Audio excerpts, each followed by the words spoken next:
Okay, listen up. I know you might hate the way I teach, how I talk, maybe even how I breathe, but please, for your own sake, pay attention to this one because there is fire on the mountain. Let's be honest, how long has it been? 6 months? 1 year? 2 years? And your drawing still looks like this.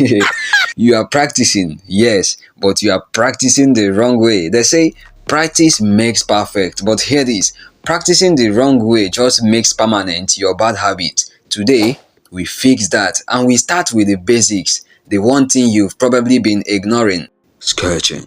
Now, if you are still sketching freehand as a beginner, my brother, I don't know what to say to you. Even pro artists, the one flexing clean outlines online, they use grids. They will act like it's cheating in public, but behind your back they are grid warriors. And here's why. When you don't know how to shade, how to highlight, how to bring out depth and emotion, why are you stressing yourself over outlines? Use the grid. It reduces the workload, makes your proportions accurate, and saves your energy for the real battle, which is shading. Let me show you exactly how to grid like a pro in 3 simple steps. If your reference is on your phone, download this app, Grid Drawing, from Play Store or Apple Store. I will drop the link in the description. Open it, allow file access, choose your reference photo, and boom, instant grid. By default, the app gives you 11 rows, but if you are drawing on a bigger paper, increase it. I usually go 12 by 10 for cleaner mapping. Now grab a ruler. This part separates the boys from the men. On the edge of your paper, make small dot marks, not random. If your reference has 12 rows, mark 12 dots along one side of the paper, spaced 1 inch apart. Then do the same on the opposite side. Now repeat this for the columns, 10 dots on top and bottom. After that, connect the dots across with a ruler. These dots are your GPS. Without them, your lines will move like keke drivers in Lagos traffic.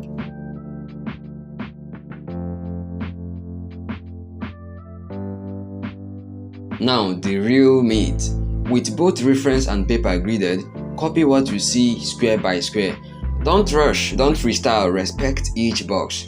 If an eye crosses 2 boxes, make sure it crosses 2 boxes. If a note starts at box 4 and ends in box 5, don't drag it to box 7 like you are trying to add drama. Focus, be slow, be accurate. The grid is your guide, trust it.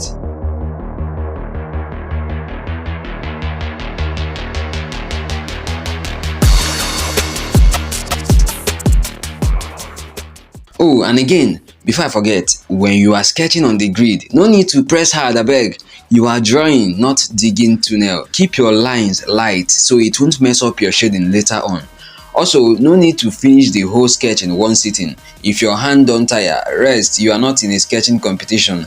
It's better to take breaks than to rush and end up drawing something your ancestors won't recognize. Now, if you don't mind, I would like to enjoy my shading process in peace. My easy shading process that doesn't waste time, while beginners are still out here crying over disorganized proportions. Anyway, I hope you enjoy the rest of this video, but before you disappear into the internet void, I need one thing from you. Hit the like button. It tells me, yo, this helped, and it keeps these videos coming. But more importantly, subscribe. Let's be honest, you just learned how to draw outlines, or at least I hope you did. But you have still got work to do. How to shade faster to meet up with clients, how to shade so fine the quiet babes start checking your sketches, how to draw each part of the body without the proportions looking like melted spaghetti. And trust me, I've got non-boring, straight to the point guide for all that in the next video. So do this, subscribe, turn on notifications, and I will see you in the next one. Oh wait, I don't know, but if you want to find out why this channel is still so new or what happened to my old channel, then click on the video on your screen by the left and I will see you there.